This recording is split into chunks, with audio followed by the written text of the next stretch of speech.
nos vamos a... Bueno, es una tormenta en un vaso de agua. La verdad es que es una cosa de muy poca entidad, pero igual que la semana pasada tuvimos el sainete europeo de Macron en China, pues ahora yo creo que no es sainete, ahora es vodevil en la frontera este de Europa, entre Polonia, Hungría, Rumanía y algunos cuantos más, a cuenta del gran ucraniano. Jorge me echará una mano si en algún momento empieza a toser, porque se lo sabe también bien, o sea que no... Sí, yo te acompañaré en la tos. Como dicen los business continuity. Vale, muy bien. No sabía que eso existía, pero ha quedado profesional, ¿no? No vamos a ver.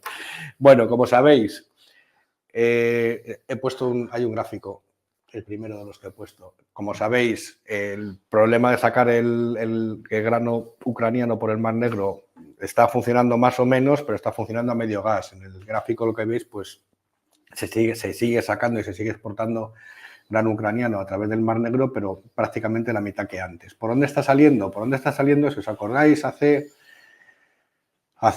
más de un año, no, hace menos de un año, la Unión Europea se comprometió a abrir unos corredores a través de Polonia, de Eslovaquia, de todos los países fronterizos europeos de la Unión Europea con Ucrania para sacar el grano de Ucrania para que abastecieran los mercados internacionales. Entonces hicieron unos planes fantásticos para sacar los trenes de Ucrania.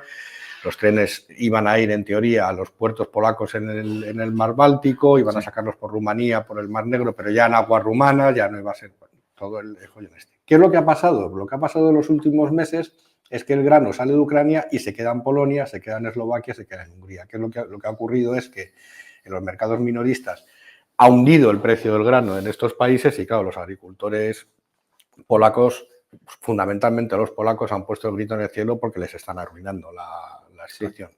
El mes pasado, Úrsula, que es muy lista, qué cariño le tenemos a Úrsula en este programa, ¿verdad? Es que Úrsula, que es muy lista, ese pelo que ni un pelo se mueve, no se mueve. Yo creo que se lo pone por la mañana.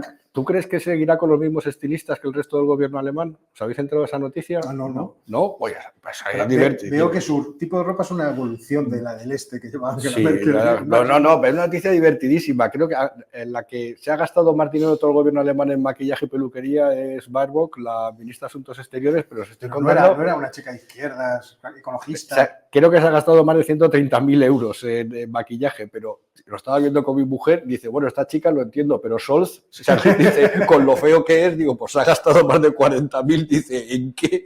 En alzas. Pero vamos, no, desde luego en peluquería como estos dos, no, seguro, vamos, eso está claro. Y hasta aquí, geopolítica del corazón. Bueno, vamos, venga, a lo que vamos. No sé qué estaba. Sí, lógicamente, estabas con el grano. Los hilos que se queda en Polonia. Ah, que se queda en Polonia grano. Bueno, eso, estábamos con lo que se queda en Polonia grano. Entonces, ha bajado y Úrsula lo que ha hecho ha sido, en marzo ya, avisada por el presidente polaco, ya lanzó un programa de ayuda de 55 millones de euros, que debe ser que no es suficiente. No. Sí. Y creo que fue el sábado pasado, me parece, o el domingo, unilateralmente, lo cual es una cosa gravísima, de acuerdo a los tratados de la Unión, unilateralmente, Polonia y Hungría, primero Polonia, y rápidamente Víctor dijo, hombre, Borroca, venga, me apunto. Pero vamos, rápido.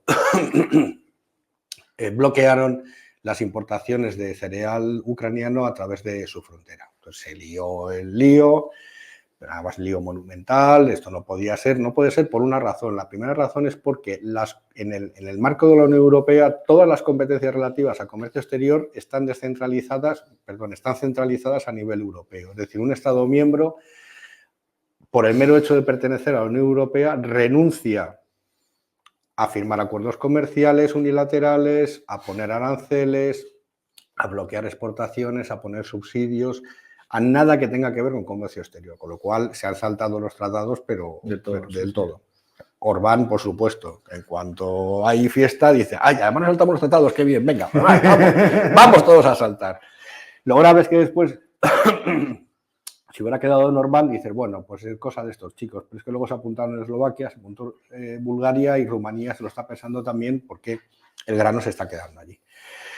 La Unión Europea esta vez ha reaccionado relativamente rápido y creo que fue ayer, me parece, cuando sacó una propuesta de, lo primero, volver al plan, o sea, hacer cumplir el plan original, que es que los trenes que salen de Ucrania vayan directamente a los puertos del Báltico, cerrados a Gdansk, y de Gdansk sacarlo al resto del mundo y que no se queden repartidos, y ha doblado la ayuda a 100 millones de euros.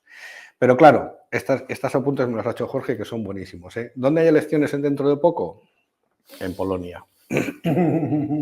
¿Cuál es la base sociopolítica del partido que está en el gobierno? Los agricultores. Pues hombre, si de 50 millones sacas 110, pues puedes llegar a las elecciones y decir, como otro que conocemos, voy a sacar 43.000 pisos de vivienda social y lo van a pagar los mexicanos. Pues entonces igual. Pues este ha hecho exactamente lo mismo. Van a darse el trigo ucraniano y lo van a pagar los de Bruselas. Pues exactamente igual. Es la misma historia. Todo esto quedaría en un vodevil, porque en el fondo es un poco de vodevil, porque si se hubiera cumplido desde el principio el acuerdo que se firmó, ese trigo nunca tendría que haber llegado al mercado polaco, ni al mercado eslovaco, ni al mercado rumano, ni al mercado búlgaro, tenía que haber salido a los puertos directamente sellado con el sello ucraniano. Pero esto tiene dos derivadas. Y esto me lo enseñó Óscar la semana pasada, que es muy listo. Yo es que la segunda derivada se me da muy bien. Pero vamos, además, Óscar deriva. La primera es, esto no tendrá nada que ver con la salida de pata de banco de Macron la semana pasada con China, que se cogió un cabreo el presidente polaco de muchísimo cuidado cuando lo dijo de lo de hay que prescindir de los americanos. Y dice, sí, tú prescindes de los americanos, que yo prescindo de aquí los colegas estos. Vas a ver tú cómo va la cosa. Esa es la primera salida que dices, aquí ya empieza a haber un mar de fondo interesante porque todos los países que os he mencionado dentro de la Unión son proamericanos y contra la idea de la autonomía estratégica. ¿Por qué? Porque los polacos, sobre todo, no se fían ni un pelo de los planes europeos en temas de defensa, pero históricamente, hace muchísimos años. Y la segunda, y esta es más fina, es más delicada, es más de fondo y más a largo plazo, es ya por fin una advertencia seria para Kiev, una bajada de la realidad para Kiev de lo que se le puede venir encima con ese proceso que Zelensky se prometía que iba a ser un paseo de rosas y que no lo va a ser en absoluto, como varios diplomáticos europeos le alertaron de las entradas de la Unión Europea. ¿Por qué? Porque Ucrania es uno de los principales productores mundiales de trigo, tiene un sector agrario muy potente, como todos sabéis, uno de los pilares de la Unión Europea es la política agraria común. Esas subvenciones tienen que salir de los agricultores españoles, franceses, italianos, alemanes y llevarlos a los ucranianos, que el primer año dirán, es verdad, qué mal lo están pasando, pobrecitos. Pero luego ya volvemos. Además, fíjate que cuando saqué el mapa este de la humedad, fijaos que está todo seco en Turquía, en Rumanía, en Bulgaria, por Europa, pero fijaos que donde está húmedo es en Ucrania. Allí está húmedo. O sea, ¿qué cosecha? Hombre, es que está... Sustancialmente más al norte. Estoy que lo tiro hoy. ¿Veis? Es que está de latitud a la altura de Alemania. Es decir, si hay jet, aunque se interrumpa el jet, que es lo que está pasando estos últimos años con la sequía, el jet llega a Ucrania y llega cargado de humedad, cosa que no llega un poquito al norte de Italia, pero del norte de Italia para abajo y desde luego la península ibérica llega a la tierra de Óscar, pero se acabó, de para abajo secano todo. Yo estoy cambiando ahora el tejado de mi casa precisamente porque tengo confianza en que seguirá lloviendo en el norte. Entonces, es importante. Sí, ¿alguna cosa más sobre esto que ayuda a entender la situación? Una de las cosas que puede pasar o puede no pasar es que el acuerdo para exportar grano ucraniano y ruso por el Mar Negro vence la próxima semana, casi el 14 de mayo. Claro, los países situados cerca de Ucrania dicen o piensan, y si ese acuerdo, por la razón que sea, no se prolonga, entonces va a seguir saliendo todo el grano por vía terrestre, camiones, ferrocarriles, a través de nuestros mercados, y eso abre la siguiente pregunta que nosotros no podemos contestar, pero alguien allá lo sabe. ¿Quiénes son los que paran los convoyes y empiezan a repartir, a vender el trigo ucraniano en vez de llevarlo hasta los barcos? ¿Qué está pasando ahí? No creo que sean los ucranianos. De hecho, los ucranianos ya hace una semana aproximadamente, que fue cuando el ministro de Agricultura polaco se quejó, fueron a hablar con él directamente. Fueron a hablar con él y parece que han llegado a un acuerdo para, de alguna manera, asegurarse de que efectivamente lo que sale de Ucrania, que no solamente es cereal, son frutales, son carne, etcétera, etcétera, va a su destino desde donde haya que exportarlo. ¿Qué hay detrás de eso? ¿Quién está impidiendo que eso ocurra? ¿Quién está separando o cogiendo esos productos y llevándolos al mercado local, nos gustaría saberlo también. A ver, el famoso intermediario, que es un señor muy listo. Hay quien lo está haciendo, porque a lo mejor resulta que están echando la culpa a los ucranianos cuando no son los ucranianos para nada. Hombre, la culpa la tienen y el intermediario se aprovecha, como dice Óscar, efectivamente. Digo la culpa porque tienen que sacar el trigo por ahí, claro. Ya, pero quiero decir que el acuerdo es esto va destinado a, por ejemplo, Dinamarca. Va al puerto y del puerto a Dinamarca. Claro. ¿Por qué razón parte de los vagones no llegan al puerto? Claro. A mí una cosa que me llama la atención es que ves los últimos datos de la iniciativa en las Naciones Unidas. Ya España no es el mayor receptor de los envíos de grano. España es el segundo, el primero es China. Entonces, cuando empezaron a protestar, yo me fui a mirar a ver cuánto vendía Polonia a China. Le vendía muy poquito. Efectivamente, el problema es que se quedaba allí. Claro. Que había un intermediario que decía, ¿esto qué está pasando? ¿Cuánto cuesta? 10. ¿Y cuánto le compro yo al de aquí? Por 20. Trae por acá. Que arruinas a la agricultura. Es lo mismo. Yo no me arruino. O sea, viva el mercado. Es lo que suele... Yo pensaba que iban a tener una solución más elegante. Porque teniendo en cuenta que Polonia es la que quizá más ha apoyado a Ucrania, etcétera, lo que no sabía era lo de las... No estaba enterado de lo de las elecciones. Sí, las elecciones están ahí. Y el asunto agrícola, la importancia del asunto agrícola. Entonces ya es cuando dice, pues... Y pasa lo mismo en Hungría. La base del partido Orbán también son las es un partido muy rurales. Es un partido muy rural. Y de hecho, lo que Orbán está intentando por encima de todo es que, aunque la Unión Europea le corte fondos, no le corte los fondos para la política agrícola, que son los que van a parar a buena parte de su clientela, de los partidos políticos. Los demás, bueno. Pero esto está afectando a mi clientela política, ojo, Entonces, y eso ya... Esto está relacionado. Al político eso le es muy importante. Le resulta bastante, es muy sensible. ¿No? Sí, muy sensible. Muy sensible. Estamos hablando con las cosas de comer, nos no le juega. O sea, evidentemente la Unión Europea ha reaccionado rápido, diciendo vamos a ayudar. Además, a mí lo que pasa es lo que me mata un poco de la risa es el rótulo que le han puesto. Son ayudas a la producción agrícola. Le han puesto de rótulo a todo este dinero que están dando por aquí y por allá. Ayudas a los productores. Como la política, 50 no es suficiente. Bueno, por 100. 100. Bueno, pues quizás sí. No, ya veremos. Tenemos posibilidad de acuerdo. Claro. Y 120 puede ser. Venga, y algo más debe haber, porque en las protestas de agricultores en varios de estos países, los agricultores lo que pedían, uno, como me imagino que sabéis, una de las cosas que hizo la Unión Europea fue eliminar las barreras arancelarias a buena parte de los productos agrícolas ucranianos. Eso combinado con la intención de que esos productos salgan a la exportación en otro sitio. Bueno, pero si las barreras arancelarias son prácticamente cero y, como dice Óscar, un intermediario consigue llevar el tren a una vía muerta y descargar, pues eso no paga absolutamente ninguna nada. Yo no lo sé, pero seguro me imagino que habrá alguno, más de uno.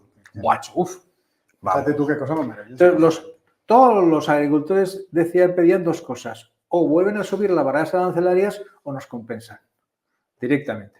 O sea, que está bastante claro que también ellos saben qué es lo que está pasando. Saben perfectamente qué es lo que está pasando y quién lo hace. Y al final, el planteamiento final es, bueno, que pague Bruselas. Que solucione esto el dinero. Que pague Bruselas. Claro, vamos a hacer un muro y paga Bruselas. Ya está, se acabó. Todo igual, siempre es igual. Y como yo estoy de acuerdo... Qué gran frase la de Donald Trump, de verdad. Es una cosa que es que... Lo bueno es lo que insistía. ¿Pero está usted seguro? Por supuesto. Van a pagar, pero vamos. Me veías al mexicano, ya. En fin. Pues en eso estamos. En eso estamos. Que efectivamente Bruselas pagará, se llegará a un acuerdo y a lo mejor alguien se pone realmente a supervisar qué pasa con los trenes y los camiones. Los trenes aún se pueden controlar mejor, los camiones es más difícil. Bueno, no hemos hablado de otra cuestión que es también importante, que es que la revisión de los buques que salen por el Mar Negro y que recalan en Estambul, y que ahí es donde se tienen que revisar que no llevan armas y tal y cual, está paralizada por culpa de que los rusos, eso de inspeccionar, ahora no se les da nada bien. Entonces están en el plan de, bueno, a ver, mañana vamos, hoy eso no me viene bien, he perdido el autobús. Y hace nada había 140 buques ahí, que debe ser una cosa digna de verse. Esperando 140 buques esperando a ser inspeccionados. Y estaban todos enfadados porque no sale el grano tampoco. Jamás se estropea el grano. Claro. Luego tenemos todo el asunto de los precios del alimento en el mundo. Esto es claramente un problema, la sequía es claramente un problema y que va a seguir alimentando esa inflación inflación que incluso técnicamente podemos decir, técnicamente no, filosóficamente podemos decir que no es inflación. No es inflación. No es inflación, porque es sencillamente escasez de un producto y como hay escasez, pues efectivamente su precio sube. Es el precio relativo el que sube. Claro, fíjate que no aumento la masa monetaria. Fíjate que ayer, hablando de inflación precisamente, por primera vez en la historia, el precio de la electricidad en Holanda fue negativo.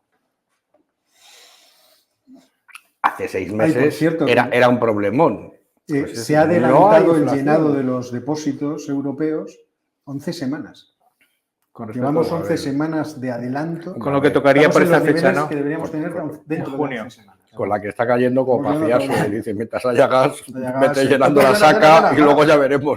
Que el invierno que viene a lo mejor nos caliente. Claro. Es frío. Entonces están corriendo. Y esto me permite hacer la transición al asunto del petróleo.